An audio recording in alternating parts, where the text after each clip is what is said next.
သူဟာဇနီးဖြစ်သူနဲ့မင်္ဂလာနှစ်ပတ်လည်ကိုဂုဏ်ပြုဖို့အတွက်ဆွေးကြိုးတစ်ခုကိုထုတ်ပြလိုက်ပါတယ်။ဒါပေမဲ့အဲ့ဒီဆွေးကြိုးကအမျိုးသမီးရဲ့မျက်လုံးရှိမှာလှုပ်ရနေချိန်မှာတော့သူမရဲ့အကြည့်တွေဟာရုတ်တရက်တက်မဲ့သွားပြီးကျိုးဆွဲရုပ်လေးတစ်ရုပ်လိုဖြစ်သွားခဲ့ပါတယ်။တကယ်တော့ဒါတွေအားလုံးဟာသူမရဲ့ခင်မုန်းနဲ့သူမရဲ့အချစ်ဆုံးတကယ်ချင်းတို့ကြိုးတင်ကြစီထားတဲ့အကွက်တွေပါ။သူတို့နှစ်ယောက်ဟာပေါင်းကြံပြီးအမျိုးသမီးပိုင်ဆိုင်တဲ့ကုမ္ပဏီနဲ့တန်းကျချမ်းသာမှုတွေကိုသိမ်းမဲ့ဖို့ကြိုးစားနေကြတာပါ။ဒါတင်မကသေးပါဘူး။သူမကိုဖန်ခွဲသားတွေပေါ်မှာကတ်ခိုင်းပြီးတော့ပြောကြပါသေးတယ်။အဲ့နောက်မှာတော့စိတ်ထိန်ချုပ်ခံထားတဲ့အမျိုးသမီးဟာညတကောင်ရဲ့လမ်းမပေါ်မှာခြေပံနဲ့ရှောက်သွားရင်အရက်မူးနေတဲ့လူမိုင်းနှစ်ယောက်နဲ့တိုးမိပါတော့တယ်။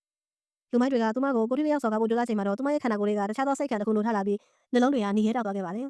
။သူမဟာအဲ့ဒီလူမိုင်းနှစ်ယောက်ကိုဒူးထောက်တောင်ရတဲ့အထိလက်ပလာနေဆုံးမလိုက်ပါတော့တယ်။အဲ့ဒီအချိန်မှာပဲလူ့ဝိဆံပြတဲ့ဆံမန်တွေကရောက်ရှိလာပြီးနိုင်တလုံးကိုအသုံးပြုခါသူမရဲ့စိတ်ကိုပြန်လည်တည်ငြိမ်အောင်လုပ်ပေးနိုင်ခဲ့ပါတယ်။သူမပြန်လို့လာတဲ့အချိန်မှာတော့ဆေးရုံကိုရောက်နေပြီးသူမလုပ်ခဲ့တာတွေကိုဘာမှမမိမနေပါဘူး။ဆရာဝန်ကသူမကိုဆွေးနွေးတဲ့အချိန်ကြာကြီးစိတ်ညစ်ခံထားတဲ့အတွက်စိတ်တရားပြင်းပြင်းထန်ရနေပြီလို့ပြောပြပါတယ်